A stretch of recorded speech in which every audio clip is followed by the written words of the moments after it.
On va passer justement maintenant à la question de la formation des enseignants à l'école élémentaire. Donc, quelles sont les compétences nécessaires pour enseigner les langues à ce niveau par Séverine Bérat de l'Université de Lorraine? Merci. Alors effectivement, je ne vais pas redire ce qu'a dit Cédric, mais Cédric a commencé son exposé tout à l'heure en évoquant les UFM. Et oui, la naissance des UFM, fin des années 80, avait pour but de créer donc un corps d'enseignants unifié entre le premier et le second degré, en donnant naissance à une culture professionnelle commune, avec pour but d'améliorer le niveau de qualification pédagogique de tous les professeurs. Bon, maintenant, je ne vais peut-être rien vous apprendre en disant cette phrase-là supplémentaire, mais on sait bien quand même que le contexte professionnel des enseignants du premier et du second degré ne sont pas identiques. Donc, même si aujourd'hui encore la croyance que tout le monde sait comment enseigner aux enfants reste largement partagée, tant par des acteurs sociaux, les acteurs politiques, y compris parfois par de nombreux acteurs de l'école, il est quand même pas si simple d'enseigner à l'école élémentaire, et l'enseignement en tout cas d'une langue culture étrangère, donc vous allez voir le sigle LCE certainement revenir à plusieurs endroits dans mon diaporama, l'enseignement d'une langue culture étrangère à l'école élémentaire ne semble pas si évident pour bon nombre d'enseignants du premier degré, et parfois même déstabilisant, et donc ne s'improvise pas. Donc, ma présentation va s'articuler en deux temps. Dans un premier temps, je vais m'appuyer sur les dispositifs existants de la formation, et puis on va ensuite essayer d'aller sur des pistes ou des enjeux qui sembleraient prioritaires, sur lesquels on va s'arrêter un petit peu plus longuement. Alors, en termes de dispositifs de formation à l'ESP actuellement, donc un dispositif de formation qui est quand même contraint par un cadrage institutionnel fort, parce qu'on a deux arrêtés qui effectivement définissent, orientent les choix de formation que l'on peut mettre en place. Dans ce dispositif de formation, donc ils sont en référence, je ne vais pas prendre le temps de vous détailler exactement tout ce qu'ils sont, et vous les retrouvez dans mes notes normalement de synthèse.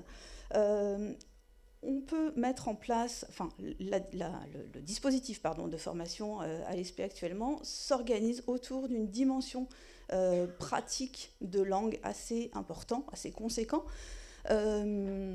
avec selon les maquettes, selon l'organisation des différentes ESP, une UE, une unité d'enseignement qui couvre 24 à 36 heures de formation, alors sur la première année, sur la première et la deuxième année, le découpage ou l'organisation reste soumis à chacune des ESP pour la mise en œuvre.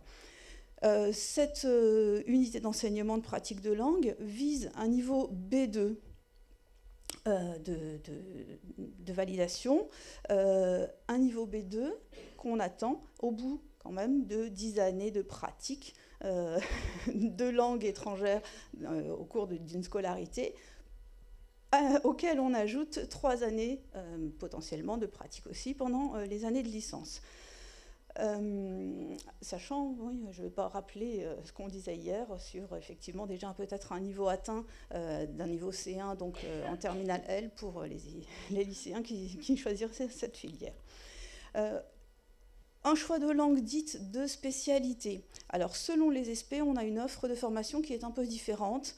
On peut avoir une offre d'1 à 4 langues au choix. Alors, soit le choix est très limité, déjà fait pour les étudiants, et donc on ne leur propose qu'une formation en anglais, soit on a, comme à l'ESP de Lorraine, un choix parmi 4 langues de formation, donc allemand, anglais, espagnol, italien. Et donc les étudiants, à leur inscription, choisissent dans quelle langue ils vont poursuivre leur formation. Cette formation vise une pratique d'une langue de communication quotidienne, principalement, et avec assez peu de réflexion, j'allais dire un petit peu plus globale, sur les enjeux de la pratique.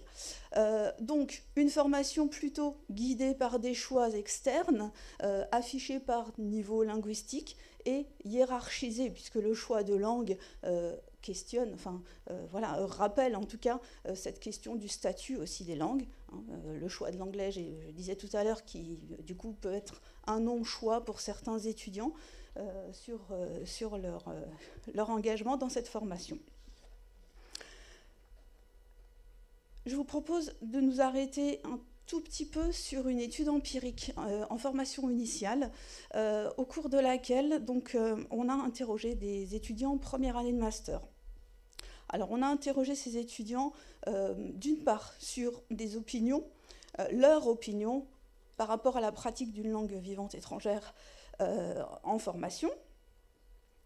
Et on a évalué aussi, d'autre part, le dispositif de formation, donc de l'UE que j'évoquais tout à l'heure. Alors, on ne va pas nécessairement lire tous les chiffres de la diapo, mais on va insister sur des éléments qui sont assez frappants.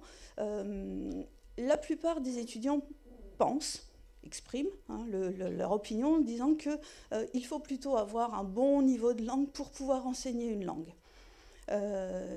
Il faut du coup aussi être à un niveau non seulement de pratique, mais presque d'expertise.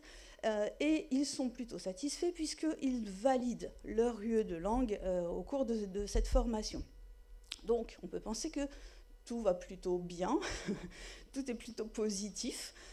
Néanmoins, ces résultats nous interrogent puisqu'ils n'osent pas, lorsqu'ils sont en contexte professionnel, lorsqu'ils ont la charge d'une classe et la responsabilité d'enseigner une langue à des jeunes apprenants, ils n'osent plus parler ou ils ne se considèrent pas suffisamment forts ou suffisamment prêts à enseigner les langues.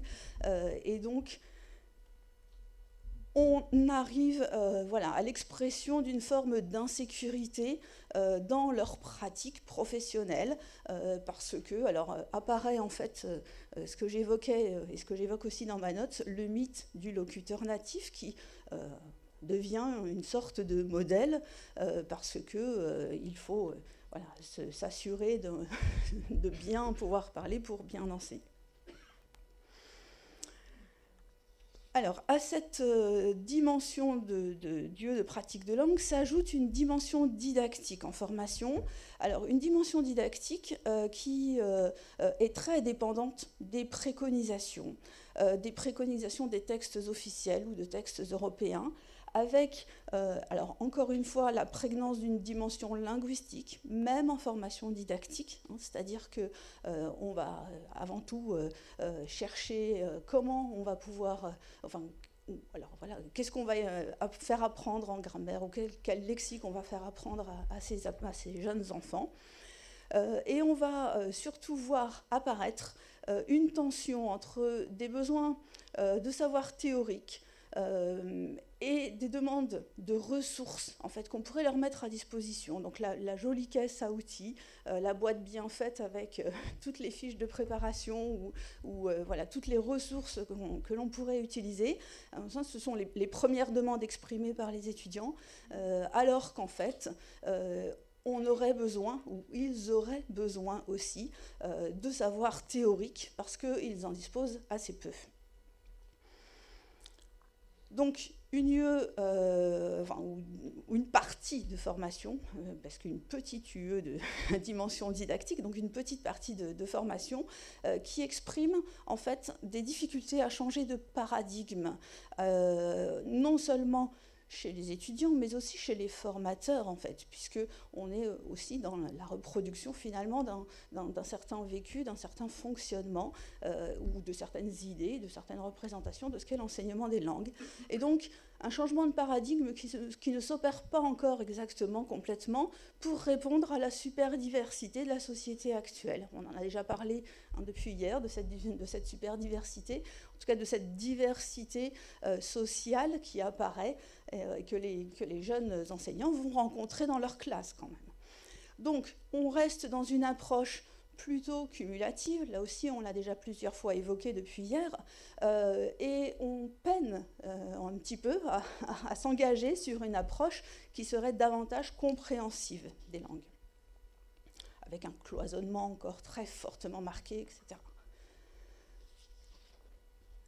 Alors, il nous reste une dimension professionnelle, effectivement, à laquelle les jeunes ou les futurs enseignants vont pouvoir rencontrer. Alors, une dimension professionnelle avec une partie de stage, avec probablement aussi de temps en temps des captations vidéo qu'ils peuvent suivre en formation.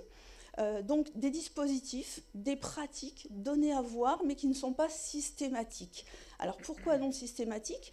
Parce qu'on rencontre encore nombre d'étudiants qui reviennent d'une période de stage, au cours de laquelle ils n'ont ni assisté à un cours de langue, ni pu être en charge de cette pratique d'enseigner une langue avec des jeunes enfants. Et donc, alors, de moins en moins quittent la formation sans vraiment jamais avoir rencontré de formation, mais il arrive encore de temps en temps qu'effectivement, même au bout de 2 années de formation, il n'ait pas pu s'essayer à pouvoir entrer dans ce dispositif d'enseignement. Les captations vidéo peuvent être utilisées ou sont régulièrement utilisées effectivement parfois en formation. Néanmoins, le souci à ce moment-là, c'est qu'il ne leur a pas fourni suffisamment d'indicateurs et que ces vidéos ou ces temps de classe qu'on leur fait vivre ou qu'on leur partage ou qu'on souhaiterait leur partager devient un petit peu modélisant. C'est-à-dire qu'on ne les questionne pas non plus et donc ils prennent pour argent comptant, quelque part, voilà, le modèle de la séance qu'on a vue la dernière fois et donc il s'agirait de reproduire et ils oublient à ce moment-là de le questionner. Un autre pan de dimension professionnelle qu'ils peuvent découvrir peut se passer, effectivement, donc Cédric Sarrel le disait tout à l'heure aussi, grâce à l'international. Alors, grâce à l'international, mais les séjours internationaux ne sont pas forcément très souvent facilités au cours de la formation des futurs enseignants du premier degré. Pourquoi? Parce qu'il y a un concours pour l'instant qui se passe à la fin de la première année. Alors je sais que ça va changer bientôt, c'est plus pour 2021 mais c'est pour 2022, on le sait depuis 2 jours. C'est difficile en 2e année parce que s'ils ont réussi leur concours, ils sont en stage 2 jours par semaine, donc ils ne peuvent pas être absents de leur classe et donc voilà. Après, les possibilités qui sont données, qui sont offertes à l'international, pour l'instant, ou pour celles que je connais en tout cas, sont relativement peu accompagnées en formation initiale. Donc c'est une opportunité, souvent pour les étudiants, de pouvoir se déplacer, d'aller découvrir d'autres systèmes d'enseignement, mais on les laisse un petit peu aller découvrir ce système comme ils peuvent ou par eux-mêmes, en espérant que tout va bien se passer. Voilà, donc une conclusion, une première conclusion sur cet élément, donc une mise en œuvre un petit peu inégale de l'enseignement d'une langue culture étrangère, pour l'instant, dans le système primaire. Tous les élèves ne profitent pas équitablement ou à part égale de cet enseignement, et les étudiants n'ont pas tous la possibilité d'observer ni de s'exercer à des séances de langue au cours de leur formation.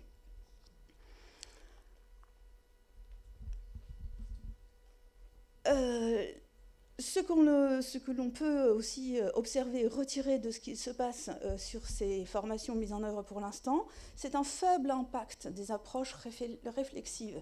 Cédric Sarrel le disait aussi tout à l'heure, c'est ce dont on aurait besoin, c'est ce qu'on recherche pour l'instant. Et en fait, j'ai trouvé relativement peu de recherches empiriques sur des pratiques effectives.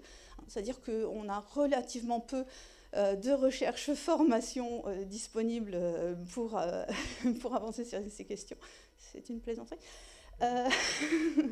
Avec un impact limité donc, à l'étude de ses propres pratiques et des représentations mentales, un usage limité aussi de l'usage des portfolios, on en parlait, Emmanuel Huvert l'évoquait tout à l'heure, le portfolio qui peut accompagner, qui devrait accompagner l'apprenant dans son parcours, finalement si on en dit du bien, on ne le voit pas encore complètement à l'usage, ni en classe, ni trop en formation, malheureusement. Et donc une faible sollicitation, formation initiale, de pédagogie coopérative pour que les formés ou les futurs enseignants apprennent à faire avec leurs partenaires, avec les élèves qu'ils rencontrent, avec leurs collègues, avec leurs formateurs, leurs tuteurs, etc. Donc une gestion relativement complexe du métier et des individus en situation de formation. Alors je vais être obligée de cavaler un petit peu.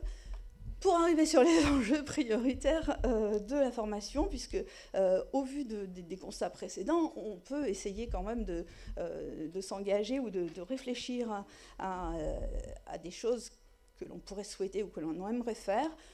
Pour l'instant, ce qu'il ressort des classes, généralement, c'est la question de l'hétérogénéité. Les enseignants voilà, utilisent souvent ce mot pour décrire leur classe. Les étudiants, du coup, s'en emparent aussi, sauf que ça devient un mot qui, finalement, ne veut plus dire forcément grand-chose, parce qu'on ne la définit pas, cette hétérogénéité, on se cache un petit peu derrière pour que ça soit plus facile. Alors qu'on aurait besoin donc, de tenir compte davantage de la superdiversité sociale. Et comment faire en classe? Donc en classe, on pourrait effectivement faire se rencontrer davantage les langues et les cultures présentes dans la classe avant même de débuter un enseignement implicite ou explicite, ou les deux, d'une des langues retenues dans le dispositif de l'école. On peut effectivement former à l'éducation au plurilinguisme par une action et avec avec une réflexion davantage distanciée et l'élaboration d'un sens critique, c'est-à-dire apprendre à questionner ce qu'on regarde ou ce qu'on peut observer ou ce qu'on peut vivre, et former des enseignants surtout à une conscience linguistique, on l'a aussi déjà plusieurs fois évoqué. Alors au plan général, pour avoir une vue un petit peu, on disait tout à l'heure, compréhensive des langues, et au plan spécifique, à une langue en termes de difficultés pour connaître les difficultés de l'enseignant, de l'apprenant francophone par rapport aux différentes langues qu'il peut rencontrer. Pour mieux former aux langues à l'école, on peut travailler sur des compétences que j'ai appelées interreliées, puisque vous voyez un ensemble de flèches qui vont en fait dans un sens, dans l'autre, etc., pour approcher notre objet langue. Notre objet langue, on l'a déjà dit aussi plusieurs fois, il est particulier. C'est un objet, c'est un moyen, c'est un outil. Donc on travaille en fait par rapport à cet objet sur différentes entrées et on s'en sert pour des usages bien particuliers, des fonctions bien particulières, mais aussi pour donner du sens à ce que l'on peut faire en s'appuyant sur des formes ou des contenus spécifiques et en proposant des tâches ou des ressources aussi qui vont devoir être appropriées et répondre aux besoins de la formation et de l'enseignement que l'on veut mettre en place. Donc, on a besoin nécessairement de compétences spécifiques qui sont liées aux langues à enseigner, qui sont liées au contexte d'enseignement et qui sont liées aussi au niveau d'enseignement. C'est-à-dire que selon que l'on va se trouver avec un public très jeune ou moins jeune, ou qui avance dans le niveau scolaire, on va pouvoir proposer d'autres pistes de pratique. Quelques alertes didactiques, des points de vigilance particulièrement prévus à l'égard du jeune public et des jeunes apprenants de langue. Donc une réflexion sur la relation entre la pédagogie primaire et la didactique des langues en termes et en questionnant l'alignement des curricula, une réflexion sur les rapports entre l'enseignement d'une langue culture étrangère avec la langue de scolarité, les langues de la maison, puisque toutes s'y retrouvent dans cet environnement et dans la salle de classe. Il y a un ensemble de langues qui cohabitent, et est-ce qu'on les laisse cohabiter et si enfin on pouvait leur permettre de cohabiter. Une formation à l'entraînement phonologique en réception et en production, une formation à la compréhension de l'oral qui semble essentielle pour le public, pour le jeune public apprenant. Et une connaissance de stratégie aussi d'apprentissage, parce que selon effectivement le public auquel on s'adresse, on va adapter aussi ces propositions. Alors, je peux terminer ? Donc, quelques obstacles, quelques obstacles à lever. En fait, chaque futur enseignant a vécu lui-même l'enseignement d'une langue culture étrangère en tant qu'apprenant et a développé un certain nombre de convictions, de croyances, de théories, en fait, aussi subjectives. Donc, voilà, mais le problème, c'est qu'il ne les interroge pas. Et si on ne l'aide pas à les interroger, on prend le risque qu'ils les reproduisent. Donc comment les interroger? Les interroger avec, par exemple, une proposition d'action didactique pour lever des obstacles épistémologiques en s'appuyant sur la recherche, pour faire en sorte aussi qu'ils se connaissent mieux, qu'ils prennent conscience de leur biographie langagière plurielle, qu'ils connaissent les langues qu'ils vont enseigner pour leur public et qu'ils connaissent aussi leurs élèves, tout simplement qu'ils connaissent leur métier. Voilà, on va faire vite. Donc, il nous faut accompagner un changement de paradigme et un changement de façon de penser l'enseignement des langues aux enfants qui nécessite de la recherche-formation sur des pratiques enseignantes. Et pour arriver à une conclusion sur le temps qu'il reste, voilà, je suis consciente que j'ai dû faire un petit peu vite. Je suis consciente que le contexte en fait professionnel dans lequel on s'inscrit est complexe et nécessite malgré tout de la cohérence, parce que sinon, voilà, on peut avoir des pratiques qui vont être très diverses et variées. Donc, il serait voilà, judicieux et temps de s'adosser ou d'adosser cette formation au savoir de l'enseignant, donc des savoirs théoriques à et pour enseigner, des savoirs sur et des savoirs de la pratique pour une fabrique de l'action et de la réflexion enseignante qui implique effectivement de la réflexivité, de la connaissance des différents intervenants et des différents acteurs, alors qui s'inscrivent aussi dans une temporalité. Pour un dernier mot, et tant pis si je n'ai pas tout dit, mais hier, Daniel Gaonac concluait la journée en disant que la réflexivité nécessitait un certain nombre d'outils. Je pense qu'il faut peut-être des outils, je peux être en partie d'accord, mais il faut aussi du temps. Il faut aussi du temps pour permettre cette réflexivité dans la formation. Si la formation ne laisse pas le temps d'engager cette réflexivité et de questionner et des pratiques et des conceptions et des représentations, on ne pourra pas beaucoup avancer. Alors la formation initiale peut peut-être pas tout résoudre. On peut peut-être compter sur la formation continue, mais on ne peut pas rejeter la pierre après à tout le monde. Voilà, je vous remercie. Merci.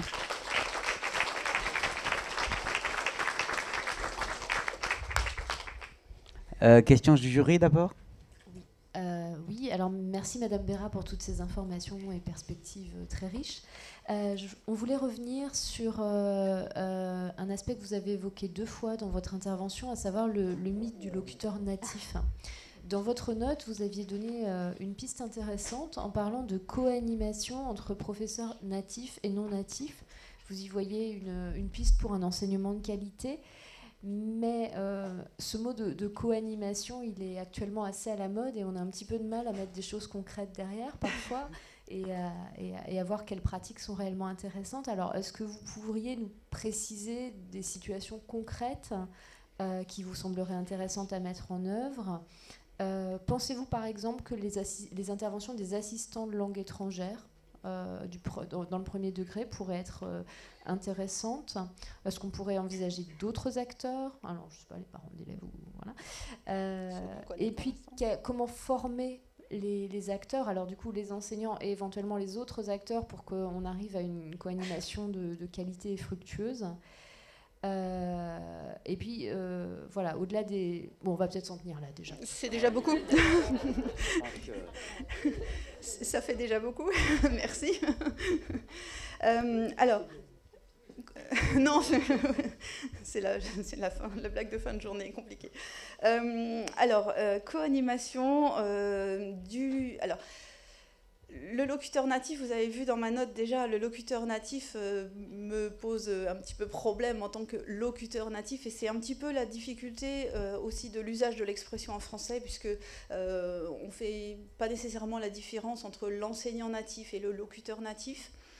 Et comme je l'expliquais, je pense que la nuance a quand même une importance considérable, parce que le locuteur natif, donc pour effectivement le public qui n'a pas suivi la note, le locuteur natif, il a la compétence, enfin, il a l'usage et la pratique et l'aisance de sa langue, il ne sait pas nécessairement enseigner, ni comment l'enseigner, hein, c'est pas parce que voilà, on parle français qu'on sait enseigner le français, et voilà, ça peut marcher avec toutes les autres langues.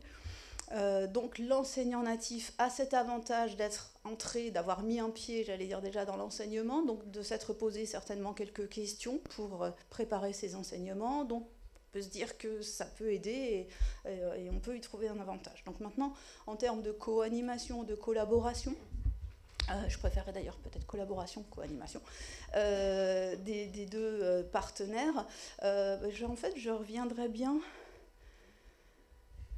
sur ce schéma où il s'agit d'articuler, en fait, d'articuler les différents aspects, les différents paramètres de langue à enseigner pour que finalement le natif et l'avantage du natif puissent venir peut-être renforcer toutes les difficultés du non-natif. Le non-natif va être peut-être en difficulté au niveau de la forme et du contenu de ce qu'il doit enseigner, parce qu'il n'ose pas, il n'est pas un bon modèle, il ne sait pas bien prononcer selon les langues et les exemples qu'il veut donner. Donc, le natif pourrait être là pour venir en aide.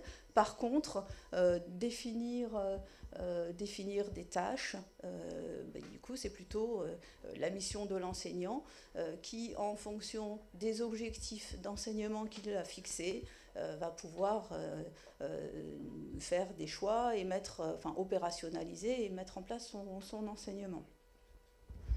Est-ce que je réponds à votre question comme ça, ou est-ce que vous voulez que je continue? J'ai en fait un tout petit peu oublié la toute dernière question qui allait après avec.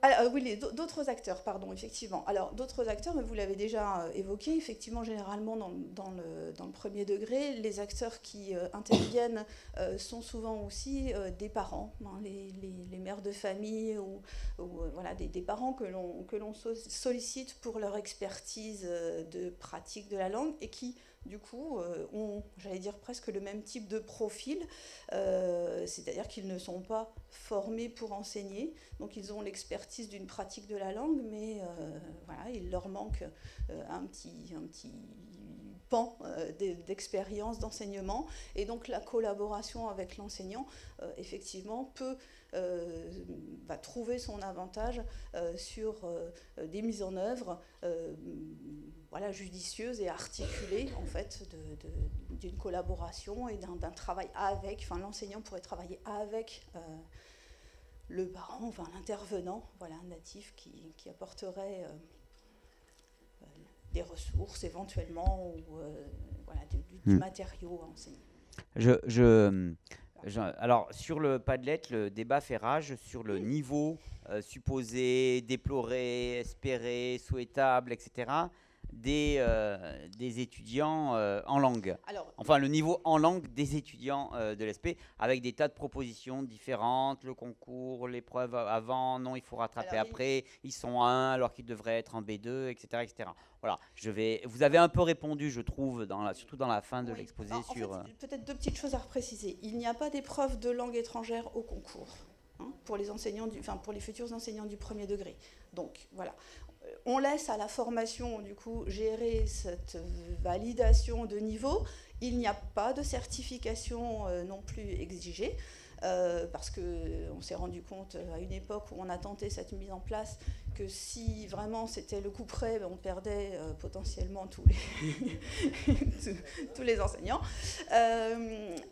Par contre, alors cette histoire de niveau B2 exigé ou attendu est liée au diplôme, puisque les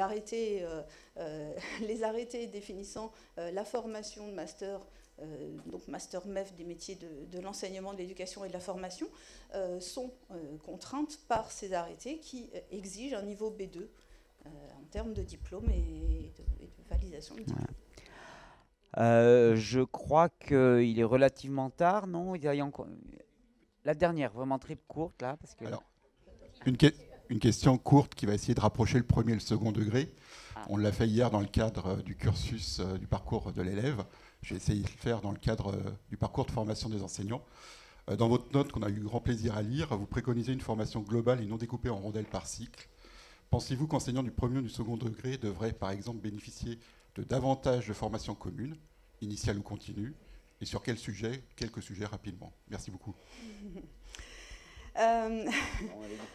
Alors, je vais dire oui pour faire vite. Je vais dire oui. Ça serait un vœu, ça existe déjà. J'ai bien conscience que les formations interdegrés existent déjà. Néanmoins, elles existent sur des sujets de formation peut-être un peu plus générales, pas spécifiquement en langue. Et effectivement, je serais plutôt d'accord aussi de dire que les futurs enseignants du premier degré comme ceux du second degré peuvent partager un certain nombre de réflexions sur l'enseignement des langues et auraient à gagner effectivement aussi de connaître peut-être davantage ce que les apprenants du premier degré ont déjà en bagage quand ils arrivent au collège-lycée et vice-versa, et ce qu'on va attendre du second degré pour davantage ou encore mieux se préparer au premier degré. Si vous me permettez peut-être une petite comparaison, Nicole Poteau en 2003 avait fait la comparaison de l'enseignement des langues à la médecine, en disant qu'en médecine, le généraliste revendique la spécificité d'une approche globale, qui prend en compte un maximum de paramètres de l'individu, et le spécialiste, en fait, se caractérise, lui, davantage par une haute technicité de domaines pointus sur lesquels il intervient. Et du coup, dans l'enseignement, si on file la comparaison, dans l'enseignement, on pourrait imaginer des spécialistes qui pourraient travailler avec des généralistes, ou des généralistes qui travailleraient avec des spécialistes. Je reviens sur mon idée de collaboration, effectivement, que j'évoquais déjà tout à l'heure, pour une complémentarité qui serait certainement plus riche, voire plus efficace. Voilà. Merci beaucoup.